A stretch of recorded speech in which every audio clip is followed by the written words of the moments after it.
Hey folks, it's Rob Flux here with another Real Deal in the Field with Vanessa, one of my star students here in Adelaide, with another one of her cracking deals, one of 6 you've got on the go at the moment. Now this is a 2 into 7 in the suburb of Tea Tree in Adelaide. So we're going to have a look at the plans on this one, but you've actually picked up a vacant block of land on this side over here, along with an existing house. Tell us a little bit about the guy next door and why he sold you a vacant block of land. Because he was going to do the development himself, or some type of development himself. So he took off his residence where he lives. But I think the process is a bit more tricky than people anticipate. And so while he got, I guess, through stage 1, being carving off the back of the yard, I guess doing the next stage, it kind of ended there. So you've picked up this one next door, and then you've combined those two together to get 2 into 7, folks. So cracking outcome. Let's go and have a look at what that lot layout looks like. Hey folks, here we are in front of the mud map of what has just been approved literally last Friday, is that correct? Yes, so very we've exciting. got 2 into 7, so you can see where the boundary line is here, where that is one side and this is the other of what was actually purchased, and you can see what we're touching on before.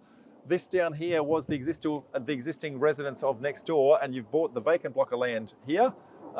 You've got an existing dwelling here that you've done a renovation on, and then you've got another 3 dwellings, so a total of 7.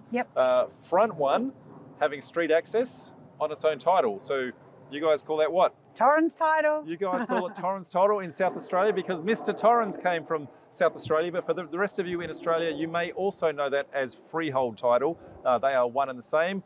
Torrens titling system is actually a global phenomenon, so well done, Adelaide. You've conquered the world there. But the rest of them, so the 6 at the rear, they're community title, is that correct? They are, yeah. So now from a community title perspective, that means that the driveway is going to be common to everyone. There is going to be a body corporate of sorts.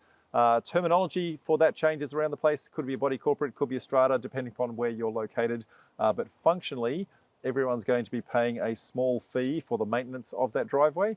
Are you going to do anything pretty with it? You're going to, like a garden? There's a little bit of landscaping there as well, yeah. Okay, so there will be a little bit of maintenance and a little bit of sinking funds, but it shouldn't be too much. No.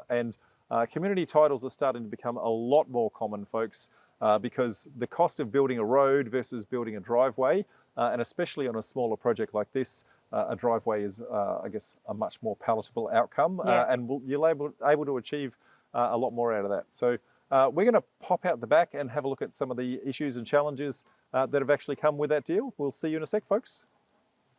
Hey folks, here we are out the back of the development. We are standing on the original vacant block of land that came from stage 1 development of, I guess, next door neighbour. So he, as you touched on before, got to stage 1 and went, hey, I can't do any more. Too hard. Too hard. And then you've picked up the adjacent property next door and you've had to do a full reno on that house. Yes. So what are some of the, I guess, why did you reno that and how extensive was that reno? The renovation was quite extensive, and renovations are not generally my my thing nowadays. But I did have a joint venture partner, and we went 50-50.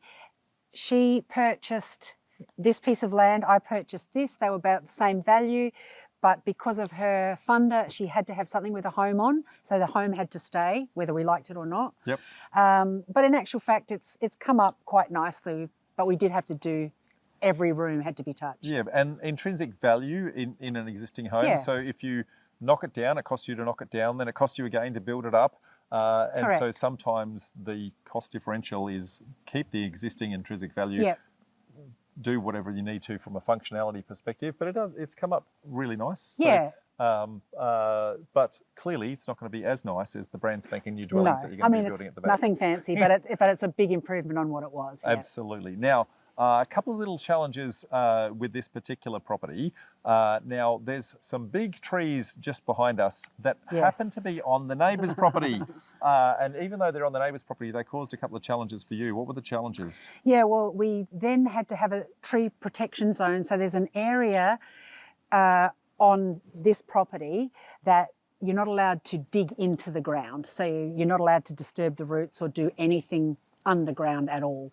So that just means that particular spot you can't build on, but it can still be part of one of the blocks. Yep. So those blocks have been, I guess, enlarged just a little bit, but the livable, habitable space that you can actually put the dwelling on is exactly the same as the others.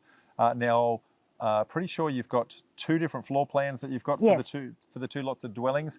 You're not constructing them yourselves. You're actually doing this as a house and land package. Is that correct? Yeah, that's right. So why have you chosen house and land package?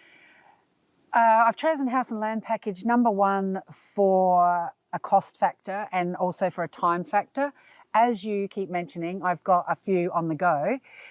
So to strategically have some funding coming in at different times, getting out of this at land is probably the better option for me. And honestly, the money at this particular site is in the land, not necessarily the build. Not in the build itself, which will happen from time to time, folks. You'll find sometimes exiting as land is the right way to do it, and other times exiting as a build is the right way to do it. And you've got to do your research in your particular area to know which way is the best way to get out. Now, a house and land package, for those who aren't aware, is where there's actually 2 separate contracts. One contract for the land and another contract for the build itself. So you would partner up with a builder. They would actually then put all the price points together, I guess, to have a separate contract for the build. That person can then talk to the builder, change the colours and up-spec it or down-spec it as they see fit. But essentially the 2 are packaged together into the single sale. But you get paid as soon as the land's ready, and then you get out of Dodge, and then the rest of the problem is with the builder from that moment on. So well done in executing that. And as you said, frees up the cash, rolls into the next project, which makes things much, much easier. So, cash flow, super important. So it's never about the cash in the deal, folks. It's about the cash flow. If you don't have the cash flow to pay the bills, then projects stall pretty quick. Yeah. So that way you can keep running the other projects that you've got going on. So well done. Anything else that's really... I did find with this that people are slightly nervous about build times. So I've partnered with a builder that has proven he can build a single story dwelling within 6 months. Yep.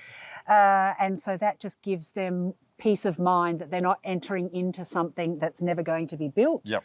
And although there's 2 contracts, the land contract does say that this is the builder you need to partner up with and it needs to start within a certain time frame. Yeah, that's a condition of the DA itself. So, the condition of the DA is the construction has to start within a particular timeline. I'm not sure it actually stated that specific builder. No, well, we are getting building approvals as well. Oh, okay. Yep. Very good. So yes, it is with that builder. Okay. Now you did touch on something and then kind of glanced over it. You said you were in a JV. Yes. So let's close the loop on that one. So originally gone into the JV and as you said, the JV partner bought the other land, but their circumstances changed and so you had to pivot halfway through the deal. Yeah. So there's always... I don't think there's ever a deal where nothing goes wrong, No. Not from what I've seen. But really unfortunate circumstances for them. They lost a lot of money somewhere else. And so the time it was taking for them to stay in this deal,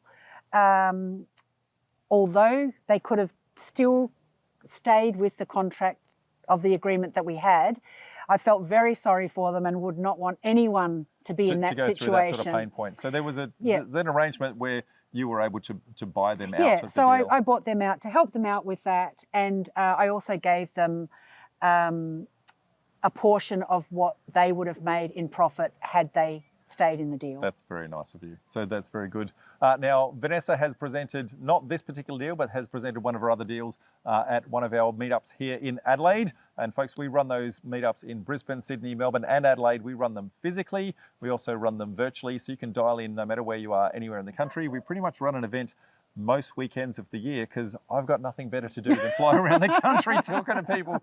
So folks, if you want to join us, if you want to see, I guess, Vanessa's other deals and even this one when she actually finishes, make sure you turn up to one of our future meetups. Till then, folks, I'm going to say bye for now. See ya. Bye.